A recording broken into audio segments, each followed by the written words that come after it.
Kisah Anathapindika.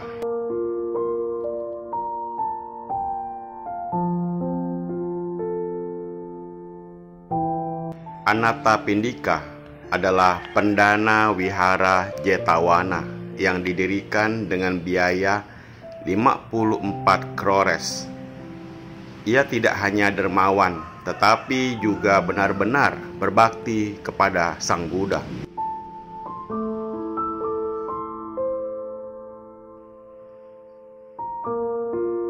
Dia pergi ke wihara Jetawana dan memberikan penghormatan kepada Sang Buddha 3 kali sehari.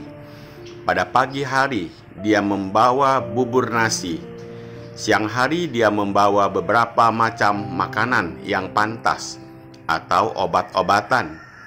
Dan pada malam hari, dia membawa bunga dan dupa.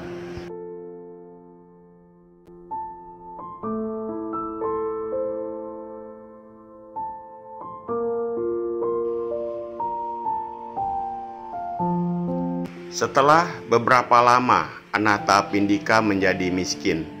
Tetapi sebagai orang yang telah mencapai tingkat kesucian sotapanya, batinnya tidak terguncang dengan kemiskinannya, dan dia terus melakukan perbuatan rutinnya setiap hari, yaitu berdana.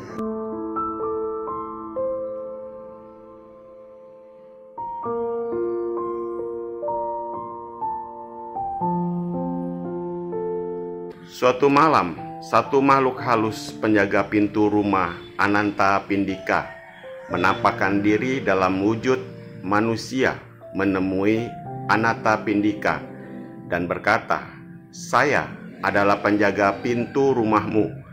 Kamu telah memberikan kekayaanmu kepada Samana Gotama tanpa memikirkan masa depanmu."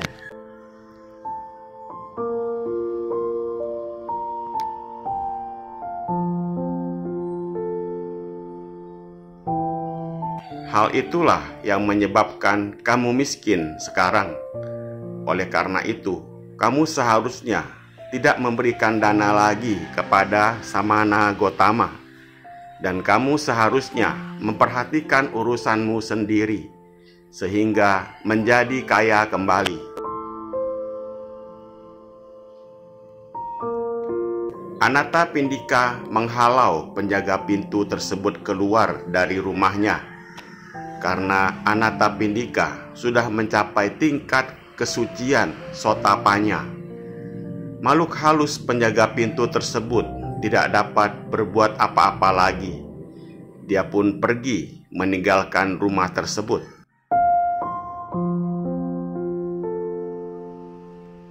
Dia tidak mempunyai tempat tujuan pergi dan ingin kembali ke rumah Anathapindika, tetapi dia takut pada Anathapindika.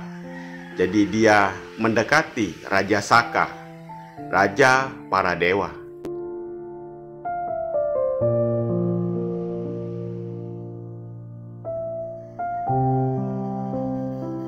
Saka memberi saran kepadanya. Pertama, dia harus berbuat baik kepada Anathapindika, dan setelah itu meminta maaf kepadanya. Kemudian Saka melanjutkan, ada kira-kira 18 crores yang dipinjam oleh beberapa pedagang yang belum dikembalikan kepada Anathapindika.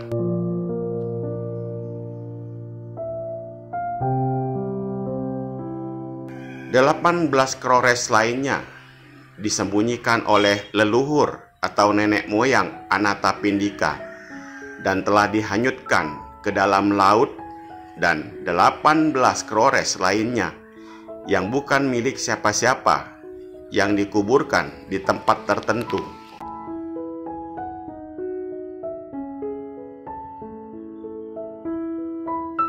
Pergi dan kumpulkanlah semua kekayaan ini dengan kemampuan batin luar biasamu.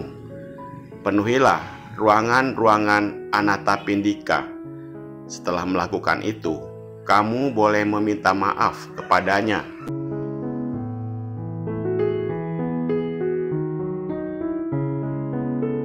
Makhluk halus penjaga pintu tersebut melakukan petunjuk Saka, dan Anathapindika kembali menjadi kaya.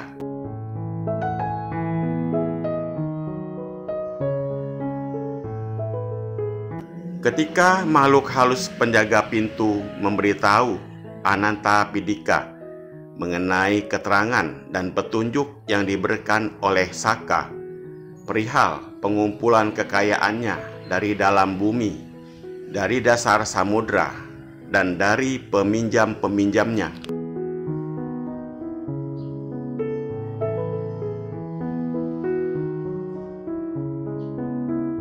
Anathapindika terkesan dengan perasaan kagum. Kemudian Anathapindika membawa makhluk halus penjaga pintu tersebut menghadap Sang Buddha.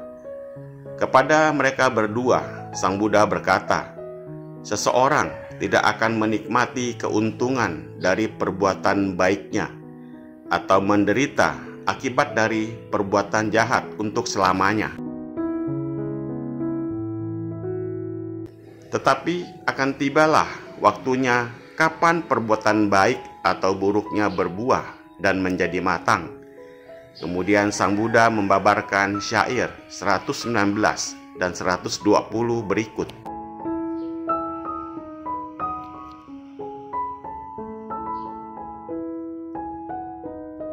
Pembuat kejahatan hanya melihat hal yang baik selama buah perbuatan jahatnya belum masak, tetapi bila mana hasil perbuatannya itu telah masak, ia akan melihat akibat-akibatnya yang buruk.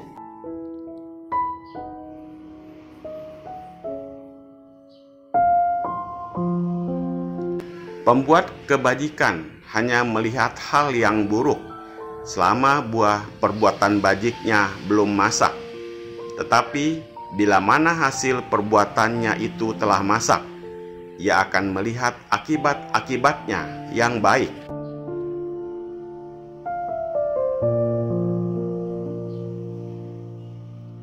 Makhluk halus penjaga pintu rumah itu mencapai tingkat kesucian Sotapati setelah khotbah Dhamma tersebut berakhir.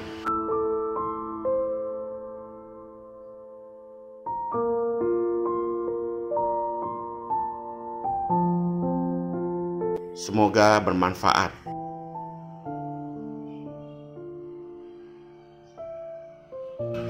Terima kasih.